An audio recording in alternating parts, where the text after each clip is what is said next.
आप सभी का बहुत स्वागत है हमारे कोचिंग सत्य कोचिंग छौरी में। ठीक है, आइए हम लोग जो सीरीज हम चला रहे थे वास्तविक संख्या का ऑब्जेक्टिव का, जिसमें हम पहला और दूसरा और तीसरा लेक्चर आप लोग को दे चुके हैं यूट्यूब पर और फेसबुक पे। आज हमारा यह चौथा है जो हमको बताए थे यूक्लिड की विभाजन एल्गोरिथम पर आधारित कुछ ऑब्जेक्टिव। अब हम लोग पहले सवाल पे चलते हैं। यह सवाल कह रहा है यूक्लिड विभाजन परिमेय का अनुसार शेष आर के लिए कौन सी शर्त है।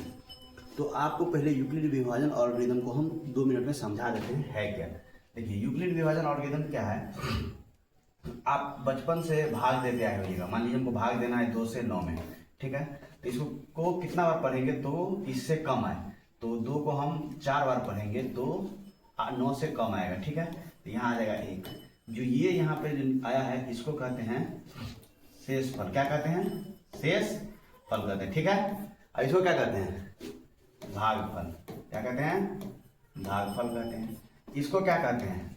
गौर से देखिए, इसको कहते हैं भाजक, जिससे भाज दिया जाए। इसको कहते हैं भाज्य। 90% बच्चा इसमें कंफ्यूज होता है, आपको कंफ्यूज नहीं होना है। यह एल्गोरिथम इसी पे आधारित है। देखिए, यूक्लिड विभाजन परिमेय का मतलब विभाजन का परिमेय का है जो यूक्लिड साहब के द्वारा दिया गया है। इससे मुख्य रूप से हम लोग क्या निकालते हैं तो HCF निकालते हैं। क्या निकालते हैं? मुख्य रूप से HCF ज्ञात करते हैं। क्या ज्ञात करते हैं? डायरेक्ट क्वेश्चन आप देखिएगा कि इस विधि का यूज हम लोग किसके लिए करते हैं तो HCF ज्ञात करने के लिए करते हैं। 1 नंबर का आंसर है ये आपका। चलिए, तो इस सवाल में समझते हैं। ये जो है सो इस साहब ने इस सब को अल्फाबेट में दर्शाए। क्या दर्शाए? तो इसको कहे कि भाजक होगा B, भाज्य होगा A, ठीक है। ये भागफल क्या हो जाएगा आपका तो हो जाएगा Q, और शेष क्या हो जाएगा R। ये सब वो मान लिए नहीं कि पहले इसका जो है रिमाइंडर है तो ये R रख दिया, नहीं, भाजक अलग है मगर वो मान लिए हैं। क्या मान लिए हैं? तो इसको Q माने हैं, इसको R माने, इसको B माने और इसको A माने हैं। और इसके तहत वो बोले हैं कि A बराबर कितना होगा? A बराबर होगा B गुने Q प्लस R। देखिए, आप गुना कीजिए। A का मान कितना है यहाँ? तब A का मान 9 है। 9 बराबर कितना कह रहा है? B कितना है? आप देखिए 2 है, और गुने कितना है? Q का मान कितना है? देखिए Q का मान 4 है, आप प्लस R का मान कितना है? यहाँ 1 है। तो देखिए 9 बराबर आ गया, ये 4 दूनी 8 और प्लस 1 9, तो ये कितना आ गया? 9 आ गया। ये मतलब जो इस तरफ लिखा हुआ है सब मिला के कितना आएगा? A का मान आ जाएगा। तो यही यूक्लिड साहब ने यह नियम दिए थे। क्या नियम दिए थे? कि अगर R क्या है? शेषफल है, तो R का हमेशा मान क्या होगा बाबू? R का हमेशा मान क्या होगा? देखिए, अगर ये R शेषफल है ना, तो ये कितना होगा? अगर 2 से कम है तभी बचेगा, अगर 2 से ज्यादा हो जाएगा तो फिर इसमें भाग लग जाएगा। क्या हो जाएगा? देखिए, यहाँ पे जो भाजक है, भाजक से हमेशा मान किसका कम होना चाहिए? शेषफल का। अगर शेषफल का मान लीजिए यहाँ 3 निकल के आ जाए तो फिर इसमें 2 से भाग लग सकता है, तो होगा ही नहीं। तो हमेशा भाजक से क्या होना चाहिए? तो भाजक से कम होना चाहिए। और किससे बड़ा होना चाहिए? तो अगर शेष कुछ है तो 0 से बड़ा होगा। क्या होगा? 0 से बड़ा। या यहाँ पे मान लीजिए अगर कोई ऐसी संख्या है, मान लीजिए 2 है, हमको 8 में भाग देना है, तो 4 मरतबे देंगे तो 2 चौका 8, तो यहाँ क्या बचेगा? माइनस करेंगे तो 0। तो ये R का मान क्या है? यहाँ पे R बराबर 0 आ गया। R बराबर यहाँ क्या आ गया? 1 आ गया। तो इस कंडीशन में R का मान 2 ही होगा, या तो 2 होगा, या तो 1 होगा, और या 0 होगा, वही ना होगा।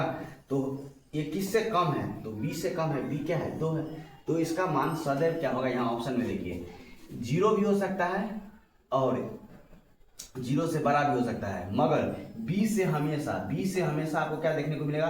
कम मिलेगा। तो ये ऑप्शन नंबर C आपका सही होगा। आंसर क्या होगा? सही होगा। देखिए क्या कह रहा है कि यूक्लिड विभाजन परिमेय के अनुसार शेषफल R के लिए कौन सा शर्त सही है। तो कौन सा शर्त सही है कि R का मान, शेषफल का मान हमेशा 0 से बड़ा या बराबर, और B जो है भाजक जो है उससे क्या होगा? कम होगा। उम्मीद करते हैं यूक्लिड साहब को समझे होइएगा। यूक्लिड साहब को समझ गए तो उनका परिमेय को भी समझे होइएगा। तो कुछ नहीं है, इसी पे आधारित क्वेश्चन है। और एक चीज और बताए कि नोट करके लिख लीजिए, नोट करके लिख लीजिए। आप क्या नोट करके लिख लेंगे बाबू? तो यूक्लिड विभाजन परिमेयकरण का यूज किसके लिए करते हैं? तो HCF ज्ञात करने के लिए करते हैं। क्या करते हैं? HCF ज्ञात करने के लिए इसका प्रयोग करते हैं। समझ गए। सीधा आपको ऑब्जेक्टिव मिलेगा, याद कर लीजिएगा। यूक्लिड विभाजन परिमीकरण का प्रयोग किसके लिए करते हैं, तो एचसीएफ ज्ञात करने के लिए करते हैं। किसके लिए, एचसीएफ, इसको भूलना नहीं है। ये एचसीएफ है क्या, हाईएस्ट कॉमन फैक्टर या मौसा, इसी को क्या कहते हैं हम हिंदी में मौसा कहते हैं, ठीक है ना। मौसा जब भी ज्ञात करना होगा तो यूक्लिड विभाजन एल्गोरिथम के हिसाब से ज्ञात करेंगे। और यह कैसे बताए थे, प्रश्न के हिसाब से हम चलेंगे कि यूक्लिड विभाजन का प्रयोग करते हुए कैसे हम लोग मौसा ज्ञात करते हैं, ठीक है। ऑप्शन में देगा 2 नंबर में क्वेश्चन अगर दे दिया कि यूक्लिड विभाजन एल्गोरिथम का यूज करके आप मौसा ज्ञात कीजिए, तो आपको इसी का प्रयोग करना पड़ेगा, ठीक है ना। आइए अगले प्रश्न पे चलते हैं। देखिए अगला प्रश्न क्या कह रहा है। अगला प्रश्न कह रहा है कि ए और बी दो धनात्मक पूर्णांक है, ए बराबर इतना, आर बराबर 0, तो ए बी का महत्तम समावर्तक क्या होगा। मतलब आपसे मौसा पूछ रहा है सीधे। तो अभी हम यूक्लिड विभाजन एल्गोरिथम पढ़े हैं। क्या पढ़े बाबू, हमको ए में भाग देना रहता है बी से, देना रहता है। तो यहाँ जो बचता है उसको क्यू कहते हैं और नीचे में जो बचता है उसको आर कहते हैं ना। तो कह रहा है महत्तम समावर्तक क्या होगा। तो आप देखिए इस सवाल में महत्तम समावर्तक आपको हम पहले क्वेश्चन एग्जाम्पल से बता रहे हैं। 2 को जिस तरह से आप 9 में भाग देते हैं तो यहाँ 8 मरतबे दिए ना। तो यहाँ कितना उतर गया 8, इसको घटाए तो यहाँ कितना बच गया 1। अब इस 1 से आपको किस में भाग देना है, इस वाले में। ये क्या था, भाजक था, जो पहला भाजक था उसमें अब भाग देना है। अब देखिए अब भाग दीजिएगा तो कितना मरतबे, 2 मरतबे दीजिएगा। 1 को कितना पड़ेगा 2 बार, तो 2 यहाँ कटेगा तो 0। जब 0 आ जाए, आर बराबर जब क्या हो जाए, आर बराबर जब क्या हो जाए 0 आ जाए, उस कंडीशन में जो आपका यहाँ पर है ये अब ये क्या है, भाजक है, क्या है, भाजक है। तो भाजक आपका क्या हो जाएगा, मौसा हो जाएगा। क्या हो जाएगा, मौसा हो जाएगा। इसी को एचसीएफ कहते हैं, ठीक है। तो ये इसको किससे डिनोट करते हैं अपन लोग, तो बी से करते हैं। तो बी इसमें क्या हो जाएगा, सही हो जाएगा, ठीक ना। क्या कर रहा है, यानी 2 ए और बी धनात्मक पूर्णांक ए बराबर बी क्यू प्लस आर और आर बराबर 0 हो तो ए और बी का महत्तम समावर्तक क्या होगा बाबू, तो ऑप्शन नंबर बी आपका सही है, ठीक है। चलिए प्रश्न क्या कह रहा है, कह रहा है प्रत्येक धनात्मक विषम पूर्णांक किस रूप में हो सकता है। मतलब कह रहा है विषम पूर्णांक किस रूप में हो सकता है। तो आपको कुछ नहीं करना है, इसमें क्या करना है, कोई भी एक संख्या आप अपने मन से चूज कर लीजिए। आपको 0 मन होता है तो 0 चूज कर लीजिए। तो 0 गुने 2 कितना हो जाएगा, 0 हो जाएगा। 0 तो 0 ही है, और 2 गुने 0 प्लस 1 बराबर 1 हो गया। और नॉन ऑफ दीज है, इसका कोई लेना ही देना नहीं है। तो ये क्या है, 1 आ रहा है। तो 1 क्या है, विषम है कि सम है, तो विषम है। इससे नहीं मन भर रहा है तो 2 रख लीजिए ऑप्शन में मान। तो 2 गुने 2 बराबर कितना, 4। 2 तो 2 अपने आप हो गया। फिर क्या है, 2 गुने 2 प्लस 1, ये क्या हो गया, 4 जोड़ 1 बराबर 5। तो ये क्या हो गया, विषम हो गया। तो कह रहा है कि प्रत्येक धनात्मक विषम पूर्णांक किस रूप में हो सकता है। तो इस रूप में हम जब भी मान डालते हैं तो ये क्या है, विषम आ रहा है। क्या आ रहा है, विषम आ रहा है। इसका ऑप्शन क्या हो जाएगा, सी हो जाएगा। अब आइए अगले प्रश्न पे चलते हैं, तो देखते हैं। कह रहा है कि यूक्लिड एल्गोरिथम का उपयोग करके 135 और 225 का एचसीएफ क्या होगा। हम आपको बताए थे कि यूक्लिड एल्गोरिथम का प्रयोग किसके लिए करते हैं, एचसीएफ ज्ञात करने के लिए। अब इसी का प्रयोग करके हम लोग देखते हैं कैसे निकालते हैं। 1 3 5 से भाग देना है 2 2 5 में देना है। अब इसको 1 मर्त में हम देंगे, क्योंकि 2 मर्त में देंगे तो क्या हो जाएगा, 270 हो जाएगा, जो इससे ज़्यादा है। तो 1 3 5। अब देखिए यहाँ 0 बच जाएगा घटाने पे, ये हो जाएगा 12 में से 3 जाएगा तो 9 बच जाएगा, और ये यहाँ पे कट जाएगा। अब क्या करना है, आपको बताया कि यूक्लिड विभाजन एल्गोरिथम में अब इसको क्या करना है, 90 से भाग देना है, किस में, भाज्य में, पहलुका वाला में। 1 3 5। अब इसको देखिए करेंगे तो क्या मर्तबे देंगे, 1 मर्तबे देंगे, तो ये हो जाएगा 90। अब घटाएंगे तो क्या हो जाएगा, ये हो जाएगा 5, और ये हो जाएगा आपको 4। हो जाएगा कि नहीं हो जाएगा, हो जाएगा कि नहीं हो जाएगा, आप बताइए। तो ये जो अपना आया, अब अपने को फिर इसमें क्या करना है, भाग देना है किसमें, इस वाले में। ये क्या है, अभी बी है, इसके लिए तो 90 में। अब 90 में जो भाग देंगे तो 2 मर्तबे देंगे, तो ये 90। अब यहाँ जो घटाएंगे तो यहाँ आ जाएगा 0 0। तो ये जब 0 आ गया, जब ये 0 आ गया, जब ये क्या आ गया,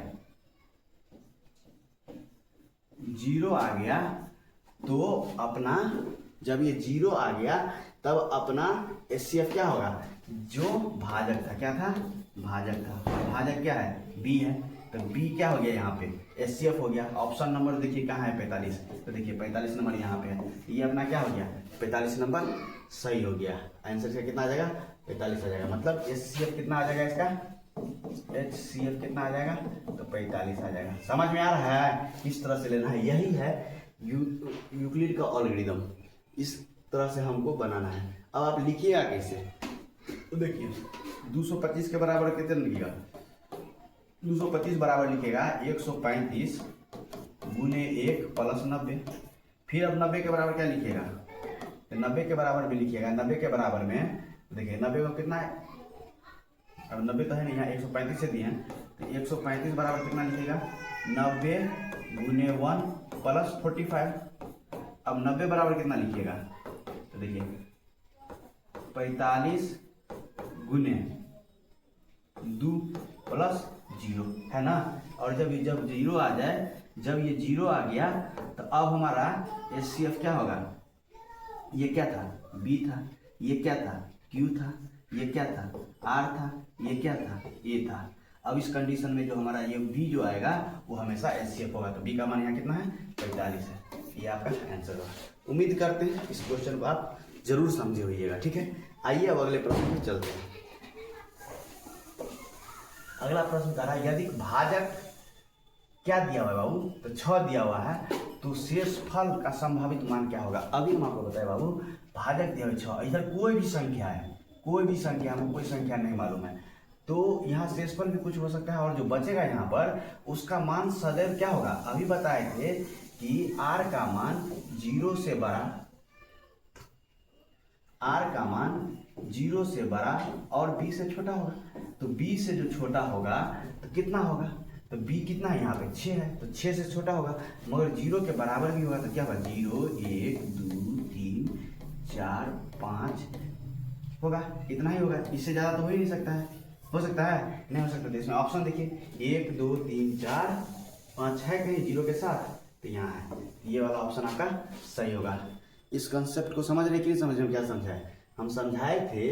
कह रहा है क्वेश्चन में यदि भाजक B बराबर 6 है तो शेषफल R का संभावित मान क्या होगा। तो हम लिख देते कि R का संभावित मान क्या है, जो है सो B से छोटा होना चाहिए मगर बड़ा, और बराबर किसका होना चाहिए 0 से। तो इस कंडीशन में कितना होगा, भाजक के B ये क्या है, ये B है, तो B से छोटा होना चाहिए। तो B से छोटा कितना आएगा 5, और किससे बड़ा होना चाहिए 0 से, तो 0 से बड़ा और बराबर है तो 1 2 3 4 5, तो क्या हो जाएगा ऑप्शन नंबर B हो जाएगा। उम्मीद करते हैं आप इस कंसेप्ट को समझे होइएगा। आइए अगले प्रश्न पे चलते हैं।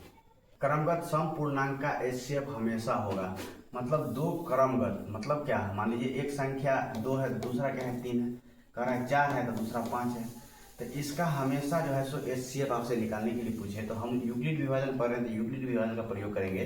3 से भाग दे देंगे 2 में, तो 1 मरतबा लेगा, यहाँ कितना बच जाएगा 1। ठीक है, तो ये जो है अपना, अब फिर इसमें क्या करेंगे, भाग देंगे किसको 2 से, तो ये 2 दूनी 1 दूनी 2, और ये क्या हो जाएगा यहाँ 0 आ जाएगा, तो ये क्या हो जाएगा आपका HCF। ठीक है, अब इसमें देख लीजिए 4 5 में, 4 से अगर हम भाग देते हैं 5 में, तो 1 मर्त में देंगे तो 4, 1 मर्त में देंगे तो 4, तो यहाँ कितना बच जाएगा 1। फिर इसको इससे भाग देना है 4 मर्त में, 4 कट जाएगा, यहाँ पर 0 आ जाएगा, तो ये क्या हो जाएगा HCF हो जाएगा। ठीक, देख रहे समझ रहे कि नहीं आप, HCF कैसे निकालने हैं यूक्लिड विभाजन अलगोरिथम का प्रयोग करके। तो इसमें ऑप्शन क्या दे रखा है 1, ऑप्शन नंबर ये आपका सही है। उम्मीद करते हैं इस प्रश्न को आप समझे होइएगा। चलिए अगले प्रश्न को देखते हैं। क्वेश्चन नंबर 7 क्या कह रहा है, कह रहा है कि अगर A बराबर 105 हो, B बराबर 15 हो, तो विभाजन परिक्रिया Q और R का मान होगा। अब आपको कुछ नहीं करना है, क्या कर रहा है, A दिया और B दिया हुआ है, तो आप 15 से भाग देना है, वो किसमें 105 में देना है। कितना मरतबे आप दे दीजिएगा, तो 15 सत्ते 105 होता है। अभी यहाँ पे क्या आ जाएगा, माइनस होने के बाद 0 आ जाएगा। ठीक है, तो अब कह रहा है ये क्या था अपना Q था, ये क्या था अपना R था, ये क्या था अपना तो A था, और ये क्या था B था। तो इसमें कह रहा है Q का मान कितना था, Q का मान देखिए यहाँ 7 है, Q का मान 7 एक में है और इसमें है। चलिए इसमें भी है इसमें भी है, ये दोनों तो ऑप्शन का ठीक है। तो R का मान 0 किस में है, इसमें है, इसमें 1 है, तो ये वाला ऑप्शन अपना सही हो गया। उम्मीद करते हैं 7 नंबर प्रश्न को समझिएगा। क्यों, तो यूक्लिड विभाजन का प्रयोग करके हमको इसमें R का ही मान याद करना था और Q का ही मान याद करना था। तो यहाँ पे Q क्या बच हो रहा है 0 हो जा रहा है, Q क्या हो रहा है 7 हो रहा है, R क्या हो रहा है 0 हो रहा है। ठीक से चलिए ये अगला प्रश्न देखते हैं जो आज का लास्ट प्रश्न है। कह रहा है यूक्लिड अलगोरिथम किस उद्देश्य के लिए प्रयोग किया था। तो आपको हम पहले ही बता दिए थे कि HCF ज्ञात करने के लिए यूक्लिड एल्गोरिथम किस उद्देश्य के लिए प्रयोग किया जाता है, तो किसके लिए प्रयोग किया जाता है, एचसीएफ ज्ञात करने के लिए। और किस तरह से एचसीएफ ज्ञात करते हैं वो आपको हम अभी दिखाई दिए। अगर आपको हमारा यह छोटा सा वीडियो समझ में आता है, आपके लिए फायदेदायक है, लाभकारी है, आप हमसे कुछ सीख पाते हैं, तो ज़रूर हमारे साथ जुड़िए। हम आपके लिए रोज़ तो अभी नहीं ला पा रहे हैं, मगर कोशिश हमारा है कि हम किसी भी तरह रोज़ आपको एक लेक्चर 10 या 7 या 8 क्वेश्चन का ज़रूर करवाएं, टॉपिक बाय टॉपिक शुरू से। ये पहला चैप्टर आज हमारा ख़त्म हो गया है, अब हम दूसरे चैप्टर पे जाएंगे और उसको भी 2-3 पार्ट में भाग करके 10-5 क्वेश्चन करके हम उसका भी सारे ऑब्जेक्टिव क्वेश्चन को देख लेंगे। अभी तक आप हमसे जुड़े हुए हैं और पूरा वीडियो देखे हैं, इसके लिए बहुत बहुत धन्यवाद। अगर ज़्यादा पसंद आ रहा है तो आप हमारे YouTube चैनल @सत्य कोचिंग को सब्सक्राइब कर सकते हैं, अपना प्यार दे सकते हैं। धन्यवाद।